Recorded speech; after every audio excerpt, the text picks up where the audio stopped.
मित्रों, आज पंडित सुमित्रानंद पंत जो हिंदी के छायावाद के प्रमुख स्तंभ हैं, उनका जन्मदिन है और उनकी 122वीं जयंती है। पंडित सुमित्रानंद पंत सदैव मानवता के निर्माण करने में प्रयत्नशील रहे, जिसका आधार प्रेम रहा। इसी कारण आत्मिका काव्य के संकलन में मानव भविष्य का दर्शन प्रस्तुत किया है। मैं उनसे इंटरमीडिएट में जब मैं पढ़ता था CAV इंटर कॉलेज में, तो हमारे यहाँ रजत जयंती समारोह था। उस रजत जयंती समारोह में वो मुख्य अतिथि के रूप में आमंत्रित थे। तो संयोजक, महाविद्यालय के जो संयोजक थे, उन्होंने मुझसे कहा कि तुम्हें पंडित सुमित्रानंद पंत का अभिनंदन करना है, एक स्वागत गीत गाना है, जिससे लगे कि वो हिंदी के कवि हैं, तो हिंदी की कविता में ही उनका स्वागत हो। मैंने उस हिंदी की कविता को तैयार किया और मैंने उस मंच पर पढ़ा। ये पहली बार मेरी कविता पाठ का वाचन था। महाविद्यालय के सारे बच्चे थे, सारे अधिकारी और सारे बाहर के आए हुए लोग थे। बहुत भीड़ थी। उस भीड़ में थोड़ी घबराहट भी थी कि मैं पहली बार इतने बड़े भीड़ में पढ़ूंगा तो कैसा होगा। लेकिन हिम्मत ऐसी बंधी कि हिंदी के प्रति जो मेरी आस्था थी, उसने मुझे मंच पर खड़ा कर दिया और मैंने अपनी कविता में ही पंडित सुमित्रानंद पंत का स्वागत किया। वो मुझे बहुत गौर से देखते रहे और सुनते रहे, और जब मैंने गीत ख़त्म किया तो उठ खड़े हुए और उन्होंने मेरी पीठ थपथपाई। ये मेरा पहला उनका आशीर्वाद था जो उन्होंने मुझे दिया। मुझे ऐसा लगा कि हिंदी के महाप्राण पंडित सुमित्रानंद पंत आज मेरे लिए अतुलनीय हो गए हैं। पंडित सुमित्रानंद पंत जी के जन्मदिन पर इलाहाबाद में प्रमुख अंतरंग लोगों में उनके बंगले पर प्रातः ही दीर्घायु की कामना के लिए एकत्र हो जाया करते थे। उस दिन पंत जी की बहन शांति जोशी किसी भी व्यक्ति को बिना मिष्ठान ग्रहण किए जाने नहीं देती थी। एक बार मैं भी पहुंच गया। ये पहली बार मेरा पहुंचना था। मुझे मालूम हुआ कि लोग उनके जन्मदिन पर उनके बंगले में उन्हें लोग बधाई देने आते हैं। तो मैंने सोचा कि सुबह ही पहुंच जाया जाएगा तो भीड़ भाड़ भी नहीं होगी, लोग उनसे मिलने आएंगे भी नहीं, तो ये अच्छा मौका रहेगा। मैं भी उन्हें बधाई देकर लौट आऊँगा। मैं उनके घर पहुंचा तो उन्हें बड़े प्रेम से मेरा स्वागत किया और उन्हें बैठाया अपने कमरे में। मैं बैठा, उनसे बातचीत कर रहा था। तभी थोड़ी देर में देखा कि महादेवी वर्मा जी आ गई और उसके बाद डॉक्टर रामपुर वर्मा आ गए। पंडित लीलाचंद जोशी तथा उनकी पत्नी भी आ गई। प्रेमचंद के सुपुत्र अमृत राय और उनकी पत्नी सुधा जी आ गई। डॉक्टर राम स्वरूप चतुर्वेदी, डॉक्टर मीरा श्रीवास्तव, आज अनेक लोग धीरे धीरे सुबह ही एकत्र होने लगे। मुझे पहली बार एहसास हुआ कि इतना बड़ा जमावड़ा जो शीर्षस्थ लोग हैं वो सब आ रहे हैं और उन्हें बधाई दे रहे हैं। काफ़ी समय तक इन सब के मध्य रहने का अवसर भी मुझे प्राप्त हुआ। उस समय चित्र स्मृति पटल पर आते ही आंखें सजल हो जाती हैं, क्योंकि इन महारथियों से घिरे पंत जी ने सभी को मेरा परिचय बड़े सम्मान पूर्वक शब्दों में कराया और बीच में मुझसे भी बात करते रहते थे। इस उत्साह में भी वह मुझे अकेलापन महसूस नहीं होने दे रहे थे। बड़ी अच्छी यादें उनके साथ हैं। और उसके बाद फिर मैं, हमारे यहाँ स्काउट गाइड का एक कार्यक्रम था जो बलरामपुर में आयोजित हुआ था और उसमें भी वो मुख्य अतिथि के रूप में आए थे और हिंदी का पहला ज्ञानपीठ पुरस्कार उन्हें प्राप्त हो चुका था।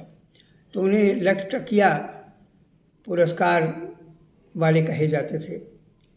उसमें ज्ञानपीठ पुरस्कार 1 लाख रुपए का था और बहुत महत्वपूर्ण पुरस्कार था। उन्हें प्राप्त हुआ तो सब उन्हें कहते थे कि लखटकिया साहित्यकार हैं। तो हम लोग भी जब स्काउट गाइड में थे तो स्काउट गाइड के समारोह में वो उपस्थित हुए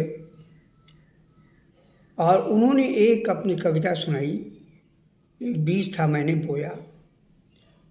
वो कविता बच्चों के ही संबंधित थी और काफ़ी लंबी कविता थी। उन्होंने सुनाया तो उन्होंने पहली बार उनके मुंह से उस कविता को सुनकर बहुत भाव विभोर हो गया। वो कविता आज भी मेरे जहन में बैठी हुई है। 1971 में मैंने स्वप्निल संस्था का गठन किया और उनका संरक्षक बनाने के लिए मैं अपने एक मित्र के साथ गया और उनसे निवेदन किया तो वो संरक्षक बनने के तुरंत तैयार हो गए और काफ़ी उन्होंने मुझे बताया कि कैसे सांस्कृतिक कार्यक्रम किए जाते हैं, कैसे साहित्यिक निर्वाह होता है। इन सब पर काफ़ी देर बातचीत होती रही और उसी समय उनसे मैंने निवेदन किया कि एक फ़ोटो हमारे साथ खिंचवा लीजिए। तब फ़ोटो का ज़माना इतना नहीं था, मोबाइल भी इतना नहीं, मोबाइल का भी जन्म नहीं हुआ था, तो कैमरा एक स्पेशली लेके जाया जाता था, तब कहीं काम होता था। तो मेरे मित्र वो कैमरा लेके गए हुए थे। जब उनसे कहा तो वो उसी वेशभूषा में जैसे थे वैसे ही वो आके बाहर खड़े हो गए अपने बगीचे में और हम भी खड़े हुए। हमारे मित्र ने हमारी फ़ोटो खींची और फिर उनकी भी पंत जी के साथ मैंने खींची। इस तरह से उनका एक सजीव चित्र मेरे जीवन में उतर आया। मानव स्वभाव हुई बन मानव, आदर्श सुकर करता संपूर्ण को पूर्ण, असुंदर को सुंदर। ऐसा मानव हिंदी साहित्य के इतिहास में बहुत कठिन है मिलना। वो प्रकृति के चितेरे कवि थे और इसीलिए उनको प्रकृति का सुकुमार कवि भी कहा जाता था। उन्होंने सौंदर्य चित्रण से अधिक राग भावना के प्रति जो मौलिक तथा सृजनात्मक दृष्टिकोण अपनाया था, उनके व्यवहार से में भी मुक्त रूप से संपर्क में आने का अनुभव मुझे प्राप्त हुआ। और उसके बाद मैंने फिर एक क्रांति पुस्तक मैंने निकाली और जिसमें मैं संपादक था और मेरे मित्र भी मेरे साथ थे। तो मैंने आज सोचा कि मैंने पंत जी से भी एक लेख मैं ले लूँ।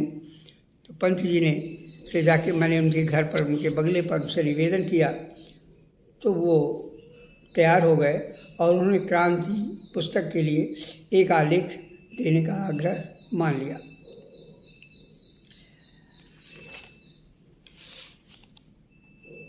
और उन्होंने गांधी जी पर एक आलेख दिया और उनका कहना था कि गांधी जी को मैं युग का सबसे बड़ा क्रांतिकारी इसलिए मानता हूँ कि उन्होंने केवल राजनीतिक क्षेत्र में नहीं, सामाजिक, नैतिक, सांस्कृतिक तथा आध्यात्मिक जीवन के सभी क्षेत्रों में आमूल चूल क्रांति के लिए जनता का आह्वान किया था।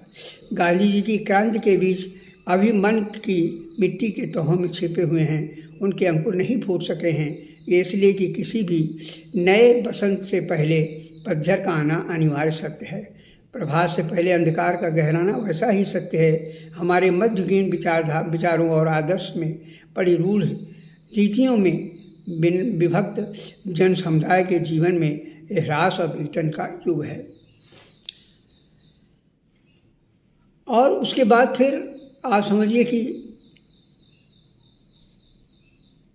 30 सितंबर 1972 की बात है कि हम मित्रों के साथ फिर उनसे मिलने गए और अवकाश नामक मासिक पत्रिका का प्रकाशन प्रारंभ किया। और उनके परामर्श मंडल में मैंने पंडित सुमित्रानंद पंत जी का नाम रखा था। उनसे अनुमति के लिए गया, उन्होंने सहर्ष उसकी अनुमति दी।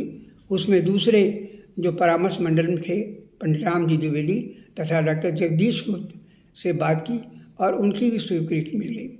अवकाश एक आंदोलन की तरह हम लोगों ने हिंदी में शुरू किया था और अवकाश को जितना सहयोग इलाहाबाद शहर से मिला वैसा सहयोग मुझे अपने जीवन में कभी भी नहीं मिला।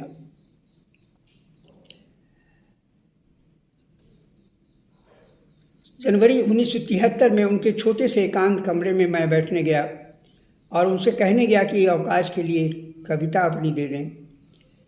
वो बैठे रहे और थोड़ी देर बाद मुझसे कहा कि अभी मैं लिखता हूँ, और अपने कमरे में गए और एक कलम दवा पेन जो उनका मेज था जो में पढ़ते थे, उन्होंने कविता लिखी और कविता को लिख करके उन्होंने मुझे तुरंत ला के दे दिया। देखिए, उस कविता की जो सीमा कविता थी, उसका मैं पाचन कर रहा हूँ। मेरा गीत रहेगा अभी जगत में लिखित, सूक्ष्म स्वरों में बधिर जनों के श्रवण न परिचित, मेरा प्रेम अतिप्त रहेगा जन्मभू के प्रति, हृदय ले सका जन्म न जिसमें हो निश्चल गति, मेरा कर्म रहेगा अभी जगत में निष्फल, जन उसका उपभोग कर सके नहीं मनोबल, जहाँ समापन होता युग के सब मन का चिंतन, यहीं झरोके से देती नवभावी दर्शन। इसे मैंने अवकाश पत्रिका में छापा और बहुत लोगों ने पसंद किया। ऐसे उनसे बराबर निरंतर संपर्क बना रहा। मैं कन्नौज आ जाने के बाद भी मैं उनके पास जाता था और 20 मई को तो निश्चित ही इलाहाबाद जाता था और उनसे सुबह सुबह ही जाकर प्रणाम करता था। ये मेरा उनके साथ संबंध रहा। और 28 दिसंबर 77 को वो नहीं रहे, इसकी पीड़ा भी मुझे बहुत हुई और दुख भी रहा। इसका जिक्र तो मैं कभी मौका लगेगा तो लिखूँगा। आज उनकी 122वीं जयंती है। इस जयंती के अवसर पर उस महान हिंदी के सपूत और छायावाद के प्रमुख स्तंभ पंडित सुमित्रानंद पंत के चरणों में सादर नमन करता हूँ।